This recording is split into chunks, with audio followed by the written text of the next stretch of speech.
ইব্রাহিম আলাইহিসসালাম ঘটনা আপনারা জানেন। আল্লাহ তাআলা স্বপ্নে দেখাইছে, ইব্রাহিম প্রিয় বস্তুটাকে কোরবানি করো। ইব্রাহিম আলাইহিসসালাম চিন্তায় পড়ে গেলেন কি কোরবানি করবেন। এক এক করে 300 উট কোরবানি করলেন, কোনো কাজ হয় নাই। আবারও স্বপ্নে দেখেন, সর্বশেষ চিন্তা করলেন আমার কাছে সবচাইতে প্রিয় জিনিস হলো আমার সন্তান, আমার সন্তানকে কোরবানি করতে হবে। এই জন্য সন্তানকে কোরবানি করার জন্য নিয়ে গেলেন, কোরবানি করতে গেলেন। আল্লাহ তাআলা ইব্রাহিমের দিলের খবর নিলেন। ইব্রাহিমের দিল স্বচ্ছ ছিল, পরিষ্কার ছিল। এই জন্য আল্লাহ তাআলা ইব্রাহিম আলাইহিসসালামের কোরবানিকে কবুল করে নিয়ে ইসমাইলের পরিবর্তে একটা দুম্বার ব্যবস্থা করে দিলেন। তো দিল দেখছেন, ইসমাইল আলাইহিসসালামকে জবাই করা আল্লাহর উদ্দেশ্য ছিল না। ইসমাইল আলাইহিসসালামকে জবাই করার উদ্দেশ্য ছিল না।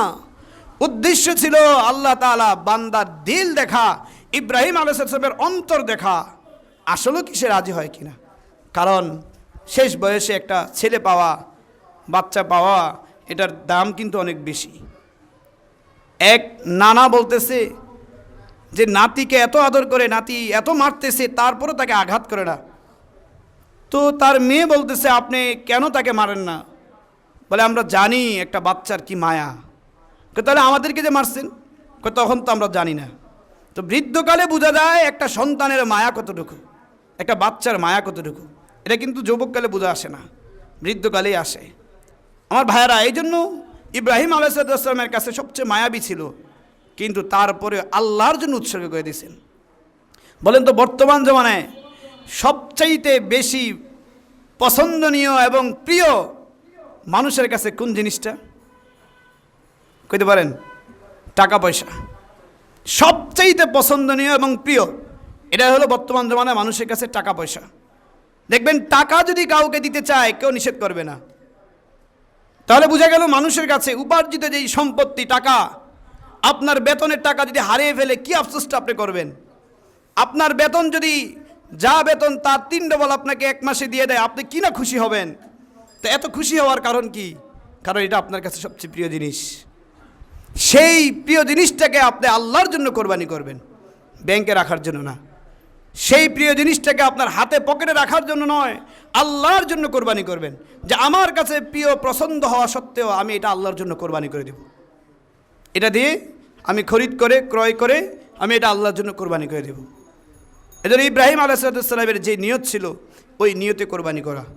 এই নিয়ত না যে আমি কোরবানি না দিলে মানুষ আমাকে কি বলবে, আমি বাড়িওয়ালা, না দিলে মানুষ আমাকে কি বলবে, এই নিয়ত করা যাবে না। যাক, মানুষ যেন কিছু না বলে একটা কোরবানি করি। আমার আত্মীয় স্বজনরা আমাকে কি বলবে, আমার বেয়াই বাড়ি থেকে আমার মেয়ে আসবে, মেয়ের জামাই আসবে, বেয়াইরা আসবে, ঈদের সময় কোরবানি না দিলে কি খাওয়ামু তাদেরকে, লাও একটু কোরবানি দেই। তাহলে আপনি গোস্ত খাওয়ার জন্য কোরবানি করেছেন। সাবধান, এই গোস্ত খাওয়ার নিয়তে কোরবানি করা যাবে না। বেয়াই বাড়ি থেকে আসলে আমরা গোস্ত কিনে এনে খাওয়াবো, কিন্তু কোরবানি দিব একমাত্র আল্লাহর জন্য। ওই কোরবানি দেওয়ার পরে যদি থাকে বেয়াইরা খাবে, না থাকলে কিনে এনে খাওয়াবো। বোঝেন না এই কথাটা? যদি থাকে তো মেহমান আসবো, খাওয়াবো, কিন্তু কোরবানি করবো আল্লাহর জন্য। কে আসবো না আসবো এইভাবে আমরা নিয়ত করব না, নিয়তটা আমরা শুদ্ধ রাখবো। নিয়ত যদি শুদ্ধ থাকে তাহলে খাওয়াটাও আমাদের জন্য হালাল হয়ে যাবে। মনে করেন ঘরের আপনি একটা ঘর তৈরি করলেন, ঘরের জানলা ওরা বানানোর সময় একজন প্রশ্ন করেছে, ভাই এদিক দিয়ে তো জানলার প্রয়োজন নাই, আপনি কেন জানলা দিয়েছেন? সে উত্তর দিল, ভাই জানলা দিয়েছি এই জন্য এদিক থেকে যেন আজানের ধ্বনি আসে, কারণ এই পাশে মসজিদ, এই আজানের ধ্বনি আমার কানে আসলে আমি ফজরের সময় জাগনা পাবো, আর সেই জাগনা দিয়ে আমি ফজর নামাজ পড়তে যাব। এই নিয়তেই জানলাটা এই দিক দিয়ে খুলেছি। আল্লাহ তাআলা বলেন এই জানলার নিয়ত করার কারণেও তার সওয়াব হবে। সুবহানাল্লাহ। এখন এই নিয়ত করার কারণে আলো বাতাস বলবে আমরা ঢুকবো না, বলবে? বলেন আলো বাতাস বলবে যে এদিক থেকে তার নিয়ত হলো আজানের শব্দ শোনা, তাহলে আমরা আলো বাতাস এদিক দিয়ে জানলা দিয়ে প্রবেশ করবো না, এটা কি বলবে? বলবে না। তার মানে আলো বাতাসও কিন্তু ঢুকবে, আর সে নিয়ত করার কারণে সবও পেয়ে গিয়েছে। সুতরাং আমার ভাইয়েরা, কোরবানির জন্য নিয়তকে শুদ্ধ করে কোরবানি দিব, তখন কোরবানিও হয়ে যাবে, গোস্তও খাওয়া হয়ে যাবে। এমন নয় যে নিয়ত শুদ্ধ করলে আমার গোস্ত খাওয়া হবে না, বিষয়টা এরকম না। এবং এই সম্পর্কে আরও মাসআলা আছে, ইনশাল্লাহ আমরা আলোচনা করব। নিয়তের ব্যাপারে আল্লাহ তাআলা বলেন, কুল ইন্না সলাতি ওয়া নুসুকি ওয়া মাহইয়ায়া ওয়া মামাতি লিল্লাহি রাব্বিল আলামিন। হে নবী, আপনি মানুষকে জানিয়ে দেন তারা যেন তাদের নামাজ, তাদের কুরবানি, তাদের জীবন, তাদের মৃত্যু সব কিছু আমি আল্লাহ তাআলার জন্য করে, আমি আল্লাহকে রাজি করার জন্য করে। আমি আল্লাহকে যদি রাজি করার জন্য না করি তাহলে আমি তাদের কুরবানি কবুল করব না। এরপরে আল্লাহ তাআলা আরেক আয়াতে বলেন, লাইয়ানালুল্লাহ লুহুমুহা ওয়ালা দিমাউহা ওয়ালাকিন ইয়ানালুহুত তাকওয়া মিনকুম। তোমাদের পশুর রক্ত, তোমাদের পশুর চামড়া, গোশত, তোমাদের পশুর কিছুই আমার কাছে পৌঁছে না। ওয়ালাকিন ইয়ানালুহুত তাকওয়া মিনকুম, আমার কাছে পৌঁছে শুধু তোমাদের দিলের তাকওয়াটা, দিলে আল্লাহর ভয়টা। বুঝেন নেই? দিলের যে তাকওয়া আছে এইটাই আমার কাছে আসবে, আর তোমাদের রক্ত মাংস আমার কাছে আসবে না। আমি আল্লাহ বলি নাই যে তুমি কোরবানি করার পরে সব গোশত দান করে দাও।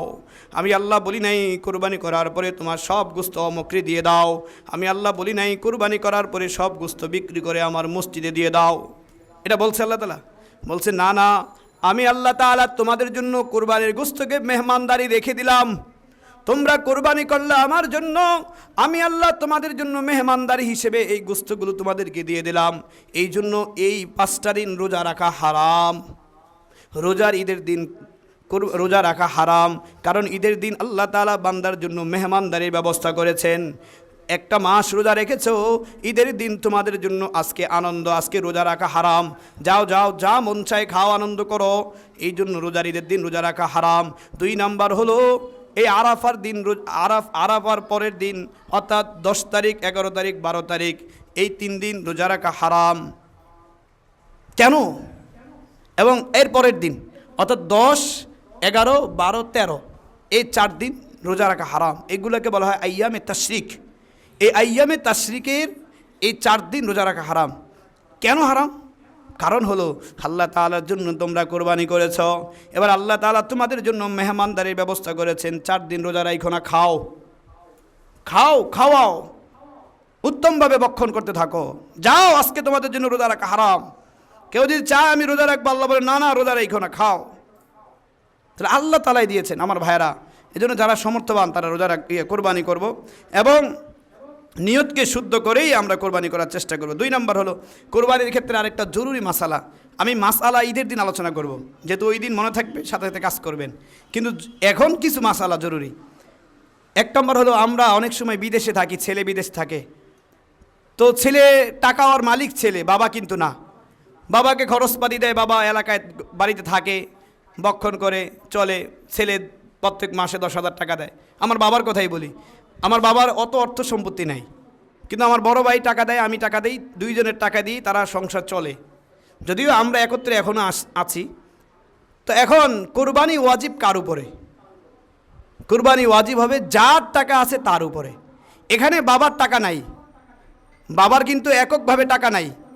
টাকা হলো আমার বড় ভাইয়ের, টাকা হলো আমার, টাকা হলো আরেকজনের। যদি আমরা সবগুলো বাবাকে মালিক বানিয়ে দেই তখন বাবার উপর ওয়াজিব হবে। কিন্তু এখন যেহেতু ব্যক্তিগতভাবে প্রত্যেকেই টাকাওয়ালা, তাহলে সম্পত্তির মালিক যেহেতু ব্যক্তিগতভাবে প্রত্যেকেই, ওয়াজিব হবে ছেলেদের উপরে, বাবার উপরে না। আর আমরা কি করি? টাকা পাঠিয়ে দিই, কয় কোরবানি কার নামে? কয় আব্বুর নামে দিয়ে দেন। তো আব্বুর তো ওয়াজিব না, তার নামে যদি কোরবানি দেওয়া হয় তাহলে নফল হিসেবে কোরবানি হবে। আর আপনার আমার জিম্মায় যে টাকাওয়ালা আমি, আপনার আমার জিম্মায় কোরবানি ওয়াজিব এর গুনাহ রয়ে গেল। বুঝেননি কথাটা? তাহলে কোরবানি যার উপর ওয়াজিব সে দিতে হবে। সন্তানের উপর ওয়াজিব হলে সন্তান দিবে। হ্যাঁ, বাবার যদি সামর্থ্য নাও থাকে, বাবা কিভাবে থাকবে? আমার পক্ষ থেকে আমি বাবার অংশ থেকে একটা টাকা দিয়ে দিলাম, 2 জনের নামেই হলো, সেটা সমস্যা নাই। এজন্য সম্পদের মালিক যে হবে তার উপর হবে। সন্তানের সম্পত্তি নাই, বাবার আছে, তাহলে কোরবানি ওয়াজিব হবে বাবার উপরে। বুঝে আসছে ভাই? এজন্য যার সম্পত্তি আছে তার উপর কোরবানি ওয়াজিব। এরপরে আসেন, গরুতে 7 জনে মিলে আমরা কোরবানি দিতে পারবো। এজন্য আমরা যদি একান্ত টাকা কম থাকে, আমরা 7 জন শরিক মিলাবো, ভালো ভালো দেখে দেখে 7 জন শরিক মিলাবো, মিলিয়ে আমরা 7 জনে মিলে তারপরে কোরবানি দেওয়ার চেষ্টা করব। তারপরে যেন কোরবানি থেকে মাহরুম না হই। আমরা 80,000 টাকা দামের একটা গরু কিনি, 90,000 টাকা দামের গরু কিনি, কে কি বলছে আমার দেখার বিষয় না। পাশের বাড়িতে 2 লাখ টাকা দিয়ে কিনছে, আমি কেমনে 80,000 টাকা দিয়ে কিনি? না না, আমার সামর্থ্য এখন আছে 80,000, আমি 80,000 টাকা দিয়ে কিনলাম। 80,000 টাকা দিয়ে কিনে 7 জনে মিলে দেন, 12,000 13,000 পড়বে, কোনো কষ্টের কিছু না। আমার তো গোস্ত খাওয়া উদ্দেশ্য না, উদ্দেশ্য হলো আল্লাহকে রাজি করার জন্য। গোস্ত যদি আমি 5 কেজি পাই, 5 কেজি আলহামদুলিল্লাহ, কোনো সমস্যা আছে বলেন? না। 3 নাম্বার হলো আকিকাও আপনারা এই কোরবানির সাথে দিতে পারবেন। যাদের আকিকা দেওয়া হয় নাই বা দেয় নেই, এখন আপনি চাইলে কোরবানির অংশের সাথে আকিকা যোগ করতে পারবেন। আরেকটা ব্যাপার হলো, আমরা কোরবানির পশু কিনি বর্তমানে মেপে, হিসাব করি। গরুটাকে ওজন করে 300 কেজি হয়েছে, এরপর হিসাব করি কয় টাকা করে পড়লো, আমি জিতলাম না ঠকলাম। এইগুলো যদি কেউ করতে চান তাহলে কোরবানি বাতিল হয়ে যাবে। আমার কথাটা ভালো করে বুঝেন। কোরবানির পশু আপনি কিনেন, অনুমান করেন হতে পারে 2 মণ হতে পারে, বাস শেষ। এখন জিতলেন না ঠকলেন এটা দরকার নাই, কাউরে বলা দরকার না ভাই কয় টাকা দিয়ে কিনছেন। এটা যদি না বলেন আমি মনে করি আরও আপনার তাকওয়া ঠিক থাকবে। আপনি কয় টাকা দিয়ে কিনছেন শোনা দরকার নেই, ভাই কিনছি আল্লাহর জন্য, যা সমর্থ আছিল কিনছি, বাস এটা গোপন রাখেন, দেখবেন সমাজ অনেকটাই ঠিক হয়ে যাবে। জিজ্ঞেস করলে বলবেন কিনছি ভাই, এভাবে কেটে দিতে হবে। হ্যাঁ না, যদি বলেন আপনার নিয়ত ঠিক রেখে কোনো সমস্যা নেই, নিয়ত ঠিক রেখে আপনি বলতে পারেন, জিজ্ঞাসা করে। জি জি। তো যাই হোক, আবার উদ্দেশ্য হলো যে নিয়তটাকে ঠিক রাখার জন্য আপনি মাপবেন না এবং হিসাব করবেন না আমি এই কোরবানিতে ঠকছি না জিতছি, আমি ঠকলেও আল্লাহর জন্য ঠকেছি, জিতলেও আল্লাহর জন্যই জিতেছি, এটা মনে করে আমি গোস্ত যেটুকুই পাই এটা আমার খাওয়ার উদ্দেশ্য না, এইভাবে নিয়ত করে এভাবেই আমরা ইনশাআল্লাহ কোরবানির পশু ক্রয় করব। আর আমরা চেষ্টা করব কোরবানিটা যেন একমাত্র আল্লাহ তাআলাকে রাজি খুশি করার জন্য করি। যারা কোরবানি দিবেন জরুরি কোনো মাসআলার প্রয়োজন হলে আমাদের কাছে আসবেন, জিজ্ঞাসা করবেন, ইনশাআল্লাহ মাসআলা বলে দেব। কিন্তু এখানে অনেক সময় লাগবে মাসআলা বর্ণনা করতে। ঈদের দিন আরও কিছু জরুরি মাসআলা আলোচনা করব যেগুলো তৎনগদ আপনাদের প্রয়োজনে আসবে ইনশাআল্লাহ। আল্লাহ তাআলা আমাদেরকে কথাগুলো বোঝার তৌফিক দান করুন।